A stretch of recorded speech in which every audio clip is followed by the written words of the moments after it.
नमस्कार, स्वागत है आप सभी का आज की खबर में। आपके साथ मैं हूं दीक्षा कोहली। अगले आधे घंटे में देश दुनिया की बड़ी खबरों पर डालेंगे नजर। बताएंगे प्रधानमंत्री नरेंद्र मोदी का नेपाल दौरा क्यों रहा खास। खबरों में बात करेंगे ज्ञानवापी सर्वे की, साथ ही खेल और दुनिया जहां की हलचलों पर डालेंगे नजर। तो चलिए करते हैं शुरुआत हेडलाइंस के साथ। भारत नेपाल शिखर वार्ता, 6 समझौता ज्ञापन पर हस्ताक्षर। सांस्कृतिक और व्यापारिक संबंधों को और बेहतर बनाने पर जोर। लुम्बिनी में बौद्ध संस्कृति और विरासत केंद्र की रखी आधारशिला। कड़ी सुरक्षा व्यवस्था के बीच ज्ञानवापी परिसर का सर्वे, वीडियोग्राफी का काम पूरा। सर्वे के काम से संतुष्ट सभी पक्ष। अदालत का 17 मई तक रिपोर्ट पेश करने का निर्देश। क्षेत्रीय सुरक्षा चुनौतियों पर भारत समेत एससीओ देशों की बैठक। चुनौतियों से मुकाबला करने में सहयोग बढ़ाने के उपायों पर चर्चा। अफगानिस्तान समेत कई और अहम विषयों पर बातचीत। दक्षिण पश्चिमी मॉनसून ने अंडमान और निकोबार में दी दस्तक। 27 मई तक केरल पहुंचने की उम्मीद। बाढ़ की चपेट में असम के 7 जिले। दिल्ली, राजस्थान, पंजाब और हरियाणा में लू का असर कम होने का अनुमान। पूरी दुनिया में आस्था और विश्वास के साथ मनाया जा रहा है बुद्ध पूर्णिमा का त्योहार। बौद्ध मंदिरों में विशेष प्रार्थना सभाओं का आयोजन। राष्ट्रपति, उपराष्ट्रपति और प्रधानमंत्री ने दी बधाई।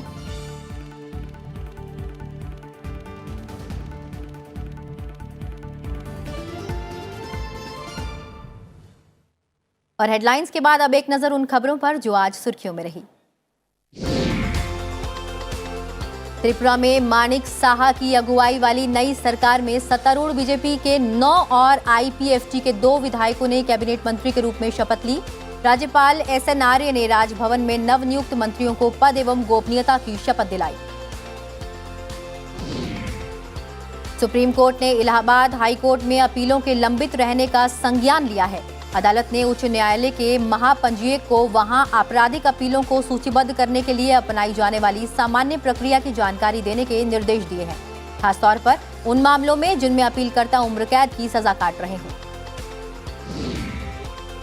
केंद्र ने भारतीय खाद्य निगम को पंजाब, हरियाणा और चंडीगढ़ में सूखे और गेहूं के टूटे दानों के उचित औसत गुणवत्ता मानकों में छूट देते हुए गेहूं खरीद की अनुमति देने का निर्णय किया है। सरकार ने ऐसे अनाज की कीमतों में कटौती किए बिना औसत गुणवत्ता में 18% तक की छूट दी है।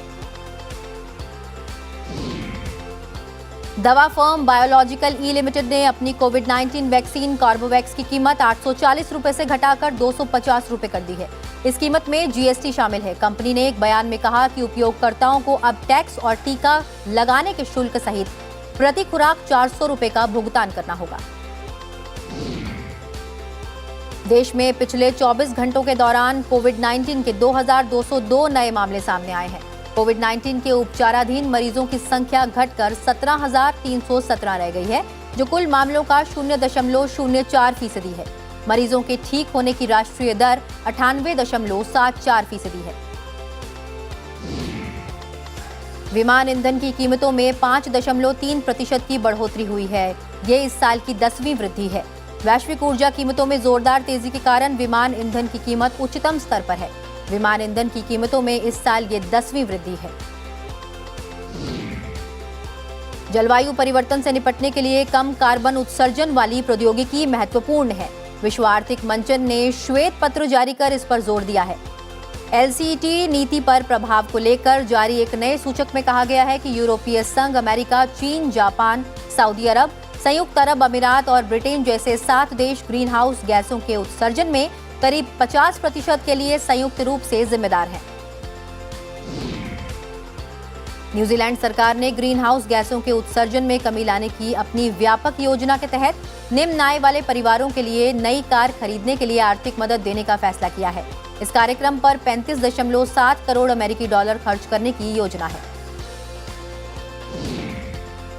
इस्लामिक स्टेट के आतंकवादियों द्वारा 2 सिख व्यापारियों की निर्मम हत्या पर उत्तर पश्चिमी पाकिस्तान के अशांत खैबर पख्तूनख्वा के प्रांत के लोगों ने रोष व्यक्त किया है। समुदाय के सदस्यों के साथ साथ स्थानीय लोगों ने प्रदर्शन करते हुए देश में अल्पसंख्यकों के लिए सुरक्षा की मांग की है। विदेश मंत्रालय ने भी इस मामले पर गंभीर चिंता जताई है। श्रीलंका में बुद्ध पूर्णिमा के अवसर पर आज देशव्यापी कर्फ्यू हटा लिया गया है। सरकार ने 2 दिन की छुट्टी घोषित की है। 9 मई को शांतिपूर्ण विरोध प्रदर्शन के हिंसक हो जाने के बाद कर्फ्यू लगाया गया था।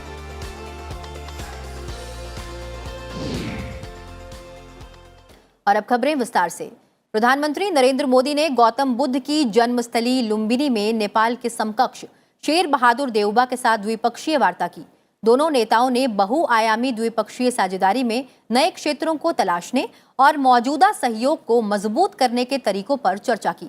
बैठक के बाद सांस्कृतिक संबंधों को मजबूत बनाने, शिक्षा क्षेत्र में सहयोग और पनबिजली क्षेत्र से जुड़ी परियोजनाओं को लेकर 6 समझौता ज्ञापन पर हस्ताक्षर किए गए। नेपाल के प्रधानमंत्री देउबा के निमंत्रण पर नरेंद्र मोदी बुद्ध पूर्णिमा के अवसर पर लुम्बिनी पहुंचे। वर्ष 2014 के बाद से प्रधानमंत्री की नेपाल की ये 5वीं यात्रा है। वहीं प्रधानमंत्री ने साझी विरासत, संस्कृति और आस्था को भारत नेपाल रिश्तों की सबसे बड़ी पूंजी करार देते हुए कहा कि मौजूदा वैश्विक परिस्थितियों में दोनों देशों की मजबूत होती मित्रता और घनिष्ठता संपूर्ण मानवता के हित का काम करेगी। 1 दिवसीय नेपाल यात्रा पर पहुंचे प्रधानमंत्री ने गौतम बुद्ध की जन्मस्थली लुम्बिनी के अंतर्राष्ट्रीय सम्मेलन केंद्र और ध्यान कक्ष में बुद्ध जयंती पर बुद्ध जयंती समारोह को संबोधित करते हुए ये बातें कही। उन्होंने बुद्ध को एक विचार और संस्कार भी बताया। त्रिभुवन यूनिवर्सिटी में भारत का सहयोग और प्रयास इसके बड़े उदाहरण हैं। मैं इस क्षेत्र में अपने आपसी सहयोग के विस्तार के लिए और भी कई बड़ी संभावनाएं देखता हूं। हम इन संभावनाओं को और भारत नेपाल के सपनों को साथ मिलकर साकार करेंगे। हमारे सक्षम युवा सफलता के शिखर पर बढ़ते हुए पूरी दुनिया में बुद्ध की शिक्षाओं के संदेशवाहक बनेंगे। We had fruitful discussions today on the ways and means to further advancing historical relations between Nepal and India. We also look forward to developing the Buddhist circuit, which will further strengthen our cooperation in culture and tourism, as well as link the sacred lands that were significant in the life of Lord Buddha. इससे पहले नेपाल पहुंचे प्रधानमंत्री नरेंद्र मोदी ने लुम्बिनी में भारतीय समुदाय के लोगों से मुलाकात की। लोगों में प्रधानमंत्री की इस यात्रा को लेकर खासा उत्साह भी देखने को मिला।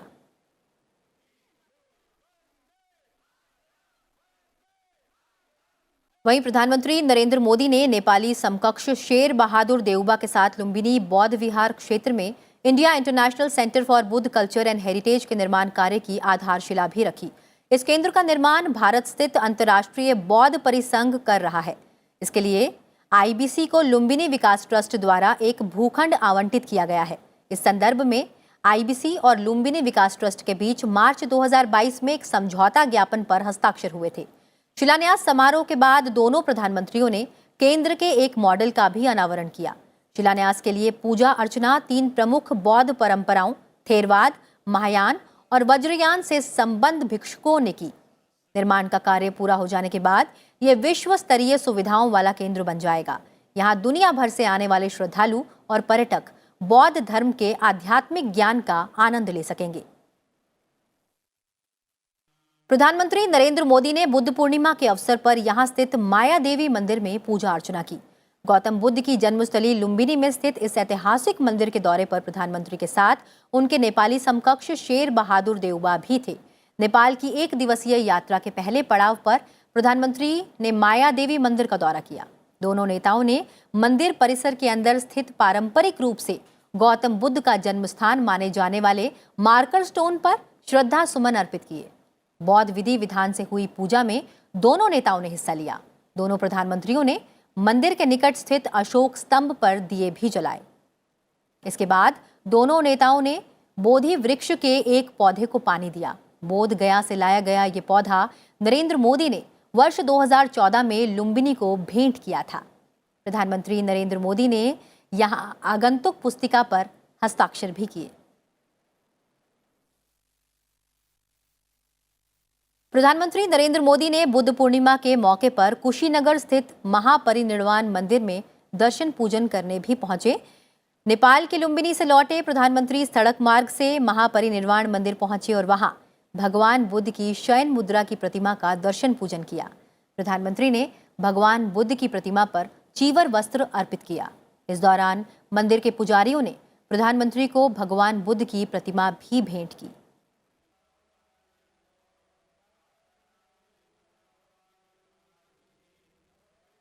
और प्रधानमंत्री नरेंद्र मोदी की नेपाल यात्रा पर अधिक जानकारी देने के लिए हमारे साथ जुड़े हैं हमारे वरिष्ठ सहयोगी अखिलेश सुमन। अखिलेश, बुद्ध पूर्णिमा के पावन मौके पर प्रधानमंत्री आज नेपाल पहुंचे थे।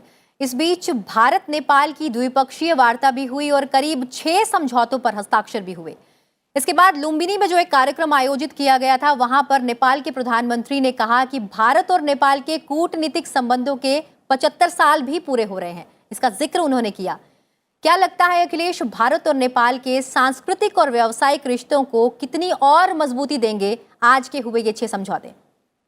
देखिए दीक्षा, जो सबसे महत्वपूर्ण बात यह है कि प्रधानमंत्री नरेंद्र मोदी ने इशारा किया कि भारत और नेपाल के संबंध हिमालय की तरह अटल हैं, लेकिन उसे हिमालय की ऊंचाई भी प्राप्त करनी है। और दूसरी बात उन्होंने यह कही कि भारत और नेपाल के बीच के जो सांस्कृतिक संबंध है उसे साइंस एंड टेक्नोलॉजी और इंफ्रास्ट्रक्चर के माध्यम से और मजबूत करना है। तो यह एक बहुत ही अपने आप में बहुत ही परिपूर्ण वाक्य है, जिसमें कि आप समझते हैं कि दो देशों के बीच के संबंध सांस्कृतिक तौर पे बहुत महत्वपूर्ण रहे हैं, सहयोग के रूप में बहुत महत्वपूर्ण रहे हैं, दोनों देशों के बीच पारिवारिक रिश्ते बहुत महत्वपूर्ण रहे हैं। लेकिन जब समझौते होते हैं किसी भी यात्रा के दौरान, तो उन समझौतों से भी वो जो है वो पुराने संबंध और आगे बढ़ते हैं। तो जो 6 समझौते हुए हैं उसमें एक जो सबसे महत्वपूर्ण समझौता मैं कहूँगा दीक्षा, वो ये है कि अरुण 4 प्रोजेक्ट जो हाइड्रो पावर बनाने के लिए भारत और नेपाल के बीच में काफ़ी दिनों से वार्ता चल रही थी, उस पर आज एक सहमति हो गई और ये 490 मेगावाट का जो हाइड्रो पावर प्रोजेक्ट है उस पर बनने का काम शुरू होगा और इससे नेपाल को जहां राजस्व की प्राप्ति होगी वहीं भारत को बिजली की भी प्राप्ति होगी। तो निश्चित तौर पे यह कह सकते हैं कि इधर बहुत ही महत्वपूर्ण इधर के दिनों में एक समझौता हुआ नेपाल और भारत के बीच में। उसके अलावा जो भारत और नेपाल के बीच में सांस्कृतिक संबंध है, उन सांस्कृतिक संबंधों को बढ़ाने के लिए जो एक लुम्बिनी यूनिवर्सिटी है, लुम्बिनी बुद्धिस्ट यूनिवर्सिटी, वहाँ पे अंबेडकर चेयर बनाया जाएगा। उसके अलावा त्रिभुवन यूनिवर्सिटी में जो है इंडिया चेयर बनाया जाएगा और उसके अलावा काठमांडू यूनिवर्सिटी में इंडिया चेयर बनाया जाएगा। लेकिन उसके अलावा भारत और नेपाल के तकनीकी और वैज्ञानिक संबंधों को बढ़ाने के लिए मद्रास IIT और उस काठमांडू यूनिवर्सिटी के बीच में भी 2 समझौते हुए हैं। तो कह सकते हैं कि एक सर्वांगीण रूप से जो भारत और नेपाल के रिश्ते को एक नए आधुनिक दौर में ले जाने के लिए उसमें और ज़्यादा क्या प्रयास किए जा सकते हैं, उसके तहत ये समझौते हुए हैं। लेकिन इसके अलावा एक और महत्वपूर्ण बात देखिए ये है कि जो बुद्धिस्ट रिलीजन है, बौद्ध धर्म है, बौद्ध धर्म में महात्मा बुद्ध का जन्म हुआ नेपाल में लुम्बिनी में, उसके बाद वो बोध गया गए जहां उन्हें ज्ञान की प्राप्ति हुई। उसके अलावा कुशीनगर और बोध गया, ये तीनों जगह भारत के अंदर है। तो प्रधानमंत्री नरेंद्र मोदी इन चारों जगहों पे घूम चुके हैं खुद भी।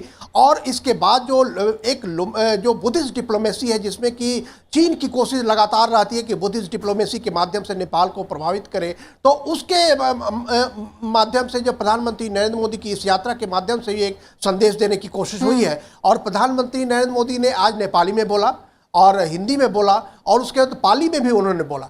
तो नेपाली और हिंदी के माध्यम से आप समझ सकते हैं कि वो भारत और नेपाल के लोगों को संदेश दे रहे थे, लेकिन दोनों पाली के भाषाओं में माध्यम से श्रीलंका और की। थाईलैंड के लोगों को भी एक संदेश दे रहे थे। जी, कहीं ना कहीं दोनों भाषाओं में प्रधानमंत्री ने बातचीत की लोगों से और कई बार उन्होंने जिक्र किया भारत और नेपाल के संबंधों का। और जिस तरीके से आपने भी कहा कि प्रधानमंत्री मोदी ने कहा कि भारत और नेपाल के जो रिश्ते हैं उन्हें हिमालय की तरह अटल बनाना है और निरंतर ऊंचाइयों की ओर ले जाना है, तो हम यही उम्मीद करते हैं कि जो समझौते हुए हैं ये भारत और नेपाल के रिश्तों को और प्रगाढ़ बनाएगा। बहरहाल इस तमाम जानकारी के लिए बहुत बहुत शुक्रिया। बढ़ते हैं अगली खबर की ओर। उत्तर प्रदेश के वाराणसी में तीसरे दिन कड़ी सुरक्षा व्यवस्था के बीच ज्ञानवापी मस्जिद परिसर का सर्वे वीडियोग्राफी काम संपन्न हो गया है।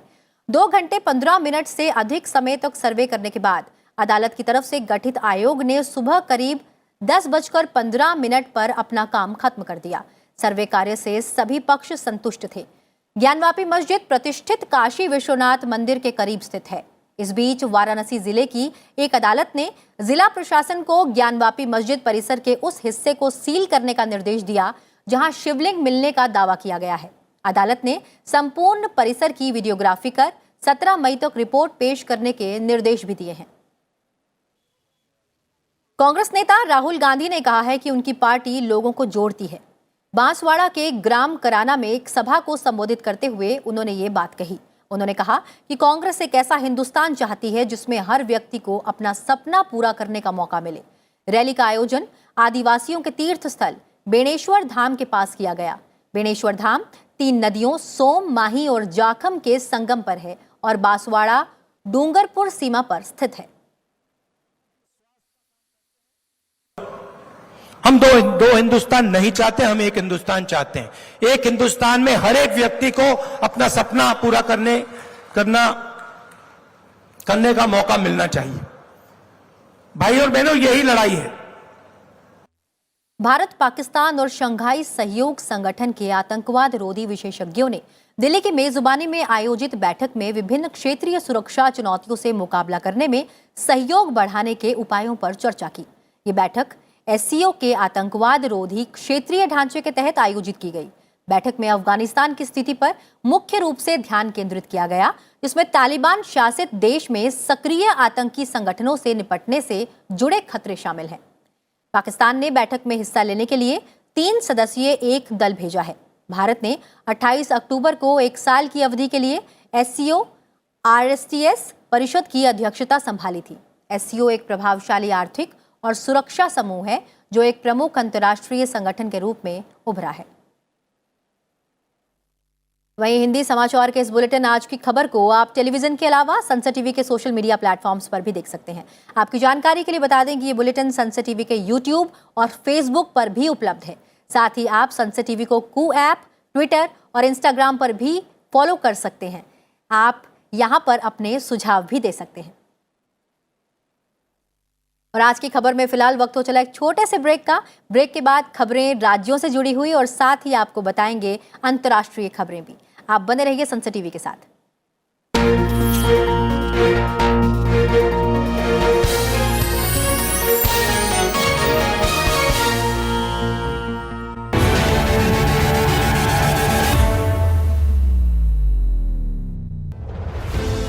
भारत लाखों बरस प्राचीन सभ्यता, जिसे घर के जयचंदो और मीर जाफरों ने गुलाम बनने पर किया मजबूर।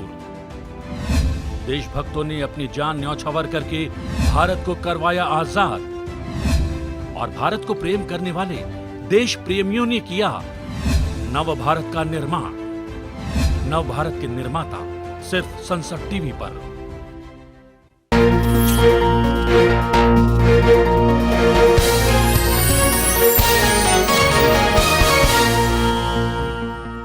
ब्रेक के बाद स्वागत है आप सभी का आज की खबर में। बढ़ते हैं आगे और बात करते हैं राज्यों से जुड़ी हुई खबरों की।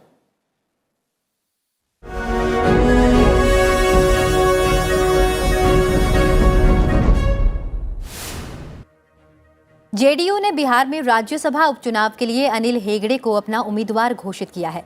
ये सीट पार्टी सांसद डॉक्टर महेंद्र प्रसाद के आकस्मिक निधन से खाली हुई थी। उपचुनाव के लिए नामांकन भरने का अंतिम दिन बुधवार है और यदि जरूरत हुई तो 30 मई को मतदान होगा। बीजेपी अध्यक्ष जेपी नड्डा ने दिल्ली में बीजेपी को जानो पहल के तहत पार्टी मुख्यालय में भारत में नियुक्त 14 देशों के राजदूतों और उच्चायुक्तों सहित मिशनों के प्रमुखों के एक समूह के साथ बातचीत की। उत्तर प्रदेश के मुख्यमंत्री योगी आदित्यनाथ ने कोविड-19 के संदर्भ में टीम 9 के अधिकारियों के साथ बैठक की। इसमें उन्होंने कई जनपदों में बच्चों के टीकाकरण और वयस्कों को बूस्टर डोज लगाने के काम में तेजी लाने के निर्देश दिए। उत्तराखंड के मुख्यमंत्री पुष्कर सिंह धामी ने अल्मोड़ा में लमगड़ा में कल्याणिका हिमालय देवस्थानम आश्रम की 4वीं वर्षगांठ में हिस्सा लिया।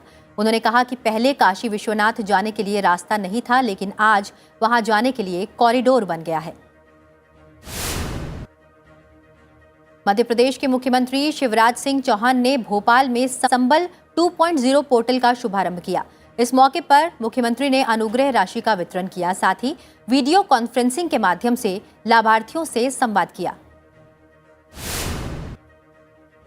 दिल्ली के मुख्यमंत्री अरविंद केजरीवाल ने शहर में कई इलाकों में चलाए जा रहे अतिक्रमण रोधी अभियान की आलोचना की है।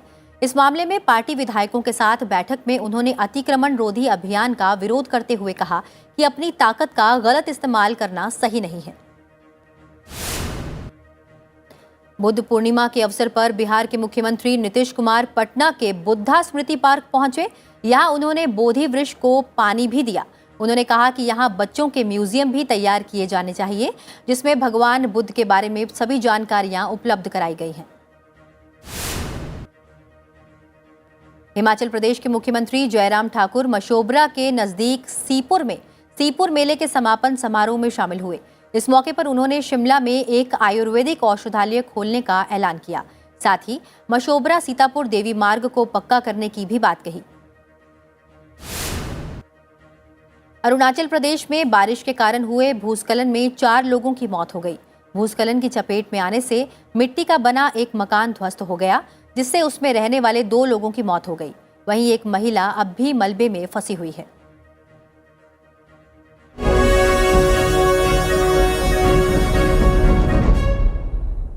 और अब नजर डालते हैं कुछ और अहम खबरों पर। राष्ट्रपति रामनाथ कोविंद कैरेबियाई देश जमैका और Saint Vincent and the Grenadines की यात्रा के पहले चरण में जमैका की राजधानी किंगस्टन पहुंचे। राष्ट्रपति के आगमन पर उन्हें गार्ड ऑफ ऑनर दिया गया। राष्ट्रपति इस दौरान जमैका के अपने समकक्ष गवर्नर जनरल पैट्रिक एलन, प्रधानमंत्री एंड्रयू होल्नेस और अन्य गणमान्य लोगों के साथ मुलाकात करेंगे। दोनों देशों के बीच राजनयिक संबंधों की स्थापना की 60वीं वर्षगांठ के मौके पर राष्ट्रपति जमैका पहुंचे हैं।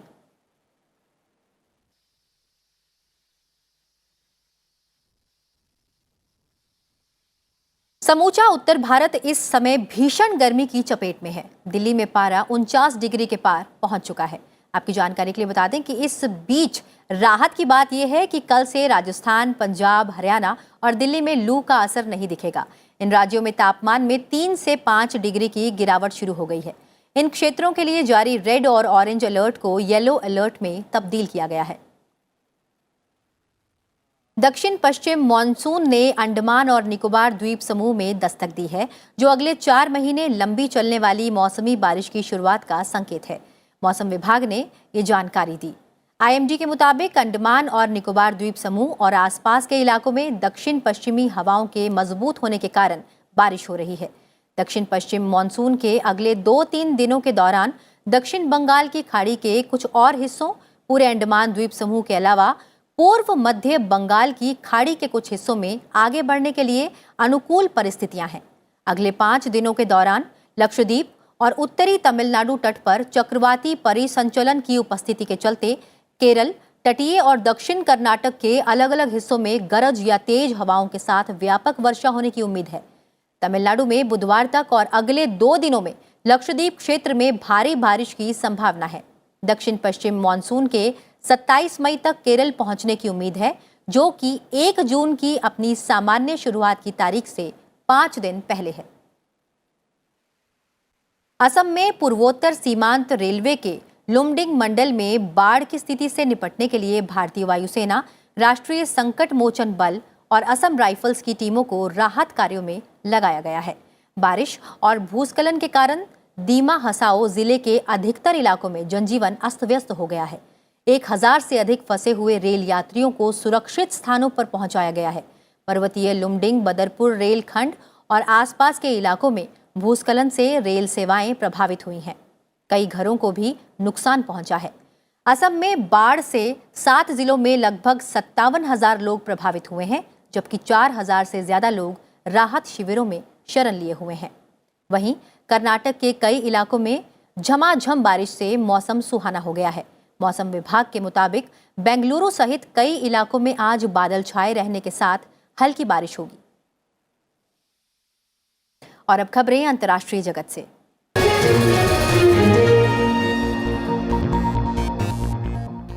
श्रीलंका की अर्थव्यवस्था बेहद अनिश्चित है।